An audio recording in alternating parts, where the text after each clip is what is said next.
Welcome to the Speak by Design podcast, where we study personal style, message structure, and message strategy so you can become a consistently compelling force. Let's dig in. If you want big things to happen professionally, you have to be big yourself. You have to think big, you have to act big, and when you do that, you become more visible. And by being more present, people not only think about you and ask you questions and get curious about your ideas, but when you express your ideas, they remember them and they start speaking about you and your ideas to their audiences. And that's electricity. That is a degree of heat that we all want to have, especially when you have an idea you want to see grow legs and be implemented. The question we are answering today then is, how do you increase your visibility? And that we're going to talk about little ways you can increase visibility and big ways. And for the little ways, you could start those today. So let's go through those. The first little way you could increase visibility is by asking others about what they think. So your next meeting, you go in, and instead of you dominating or you being quiet, you start asking Joe, what do you think about that? Joe, how does that resonate with you? Mary, will that work? Is that counter to what you were talking about earlier today? But you ask others to speak. If you're the meeting organizer, you even bring in speakers to speak. Now, you might be saying, wait a minute, that's not increasing my visibility, that's increasing other people's visibility. Well, it's short-sighted to think that that doesn't end up helping you. By asking others to speak, they end up wanting to ask you to speak in return. It becomes reciprocal very fast. Be a giver. Give light and attention to other people, and they will give light and attention back to you.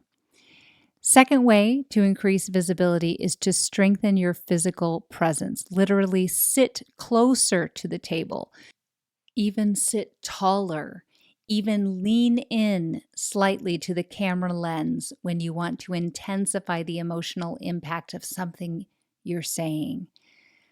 But also physical presence is looking healthier, looking stronger, more muscular, fit, happier.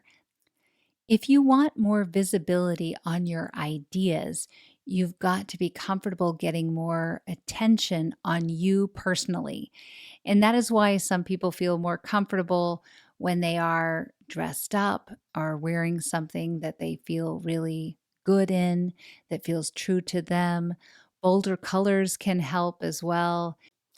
Another little way you could increase visibility is by initiating more meaningful conversation informally, where you're asking someone about the people they care about, the passions they have, and the dreams they have.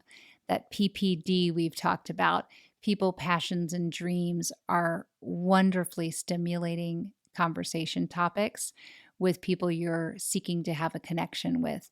And that connectivity with other people gets them more interested in the point of view that you are going to share. Sharing more recent, relevant stories, things that have just happened to you, something that's new and novel, and something that fascinates you. Also asking them personal questions that are not invasive, but personal questions like, oh, I heard you moved. Are you still in boxes? Like that's a question that's not going to make a person feel awkward. They can say whether or not, oh yes, we're still living in boxes, or we're halfway there. And that's not going to feel like they're telling you their blood type. Have a point of view. When you come to a meeting, even though you're going to get others to talk and share, be ready, because they will invite you to share your point of view, and you want to have that be very clear. Be comfortable speaking up. Speaking up at least 3 times per 30 minutes. And I know that's super quantitative, but some people need to realize that if you go to a meeting and you only say one thing or you say nothing at all, you have no visibility. So speaking up 3 times per 30 minutes is a minimum, and that's in a group setting. One-on-one, you want to be speaking up 50% of the time, maybe less than that to get the other party really engaged, but at least matching their airtime. Asking follow-up questions, so you're demonstrating listening. That is increasing their interest in you because you're interested in them and you're deeply listening to them, so they will deeply listen to you. Give people things that they can work on. So if you are hoarding all the tasks, you are controlling all the efforts, you are not giving other people an opportunity to shine on your initiative. So if you've got a really great project, you're very excited about the visibility it's getting, be comfortable sharing that visibility with others, giving others, and that could be your peers or even direct reports, exposure to the senior levels you're getting exposure to. And then showing follow-up actions after every meeting.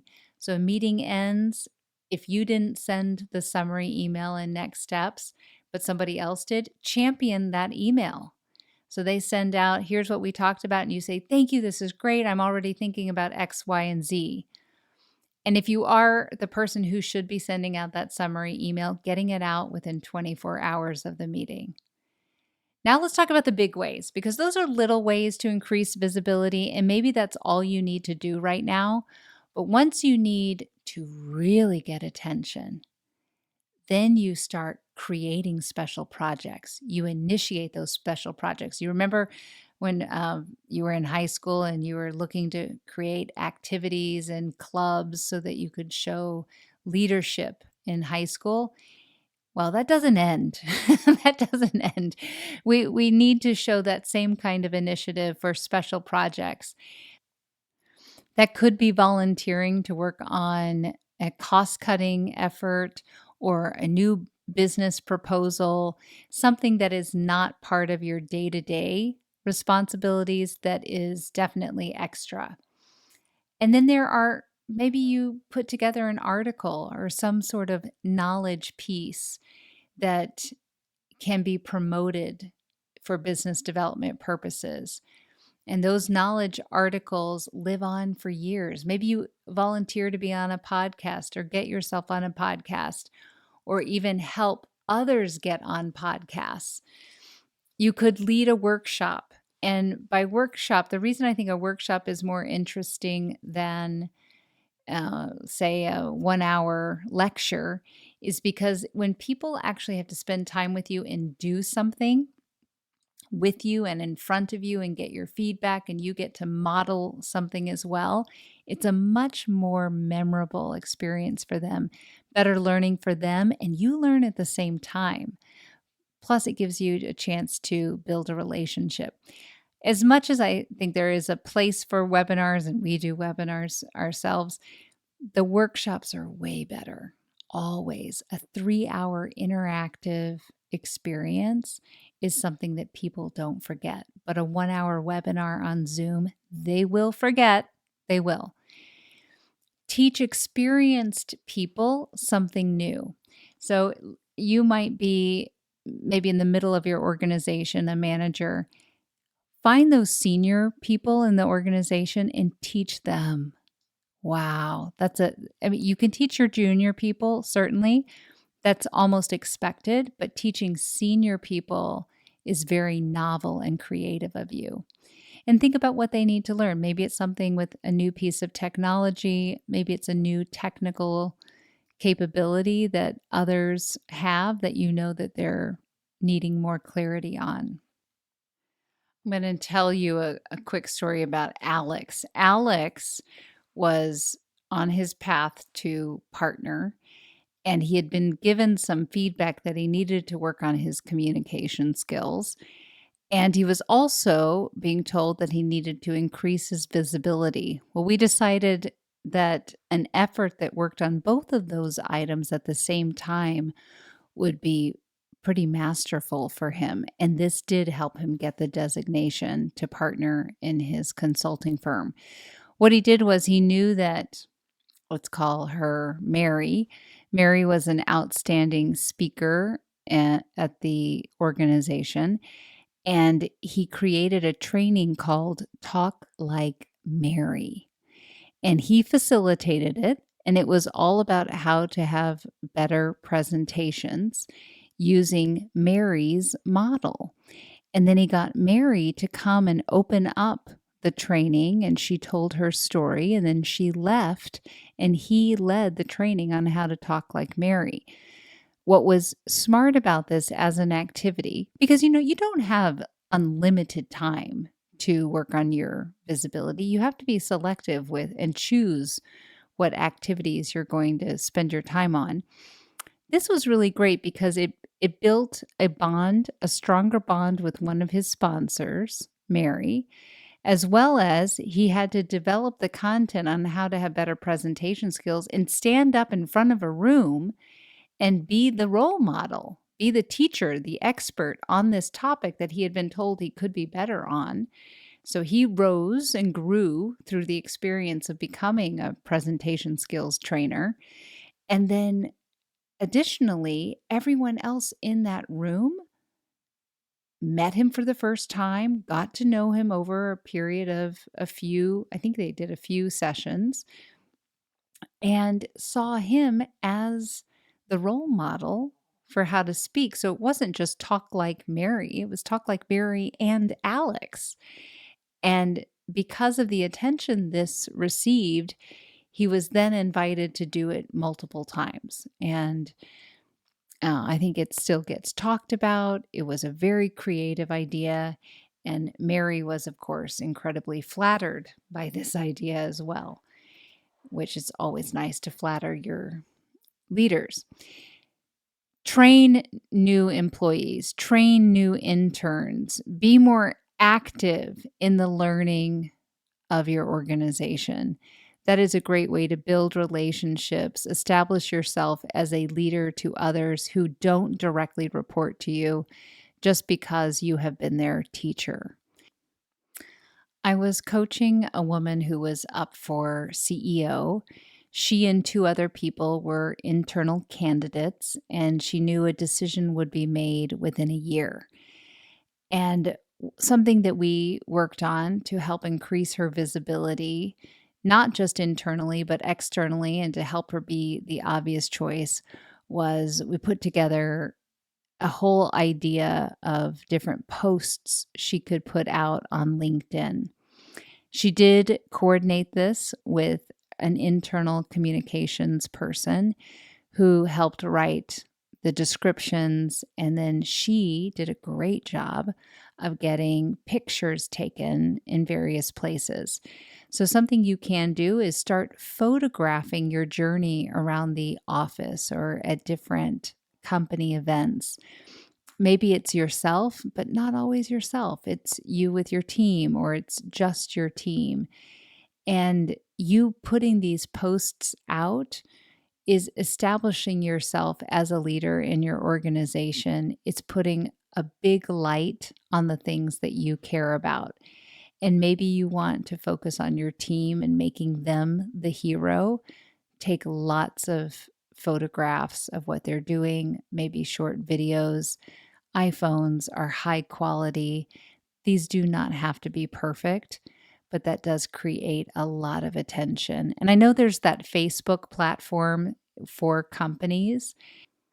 If your company has something internal for communications and updates and headlines and newsworthy items, use that channel.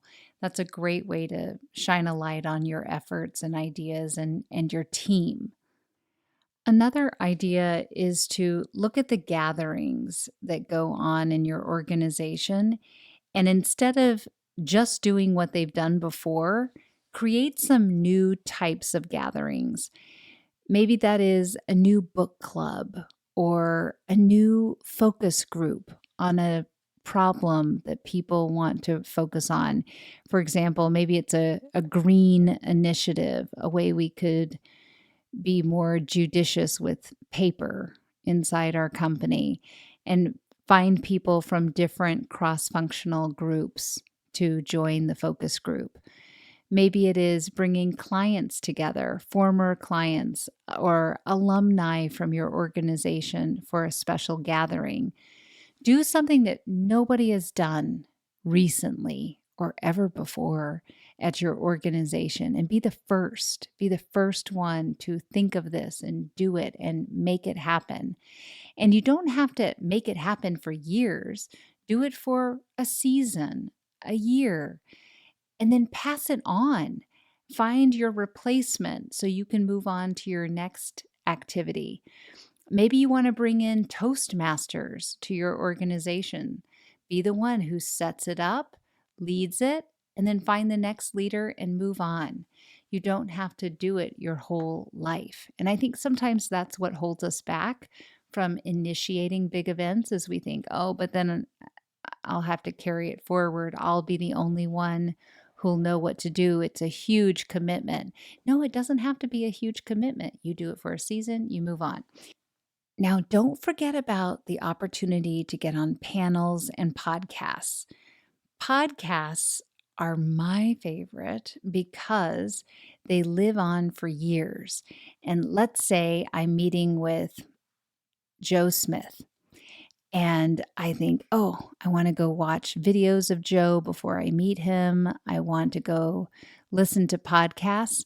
If I can put Joe Smith's name in the YouTube search engine or the podcast search engine and find an interview with him and listen to it, when I meet Joe Smith, it's going to feel like I'm meeting an old friend, and Joe will be impressed, and I will feel like I already know him, and it's going to be easy for me to connect to him. Joe is smart for getting his videos on YouTube and recordings of himself being interviewed on podcasts. Panels might be great too, but panels to me, unless they're recorded, I don't know how useful they are because the people in the room, maybe they'll remember what was said, but time passes. We need that video. The video recording of it being published and being evergreen for you is such a gift. So get some evergreen content of you talking about your ideas and get them in a recorded form on a podcast, an audio file that is easily accessible from a search engine. I was about to meet with a CEO and I put his name into a podcast search engine. I think it was Apple. And an episode popped up. On the episode, he mentions that he met his wife when they were servers at Red Lobster when he was 17 years old. Now, that was a tiny thing he mentioned in the interview. If I had heard that in a live panel, I probably wouldn't have remembered it. But because I was able to listen to it moments before my meeting with him, when I met with him and said, "So you must like Red Lobster," he knew immediately that I had listened to the podcast. And it kicked off our discussion in a humorous, fun way. And I'm really proud that I spent the time to do that, but I'm also very thankful that he had made that podcast.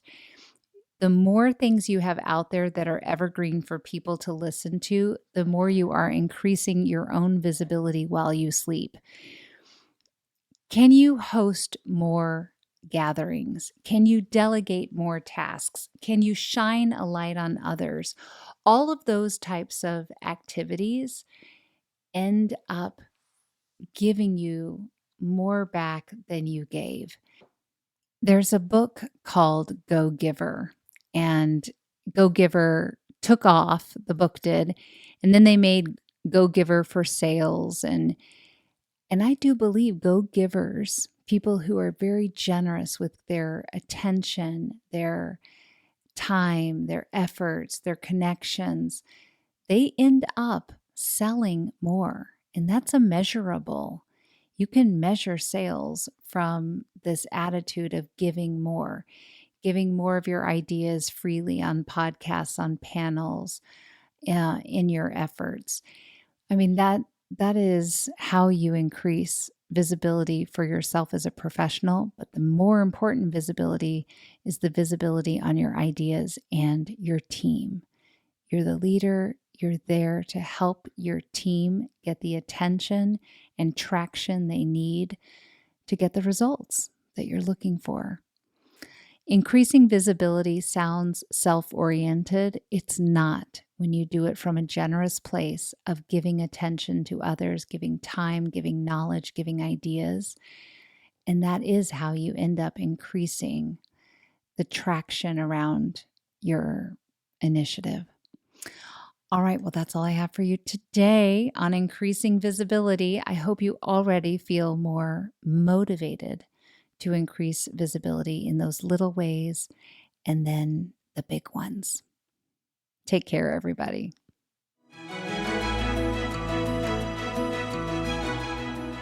If you are enjoying all of these lessons, but now you're hungering to turn all of this into skills and habits that make this work intuitive and natural so that you don't have to think about it, then you want to join Speak by Design University. That's our coaching program that gives you private coaching, group coaching with me, group training, self-paced learning, as well as exceptional networking with other people like you. This program is for managers and above, people whose careers are on fire and they're looking to hit their next level, and they want to do that sooner rather than later. Check it out at speakbydesign.com/join. That's speakbydesign.com/join, and you can start with us at the 1st of next month. We hope to see you there.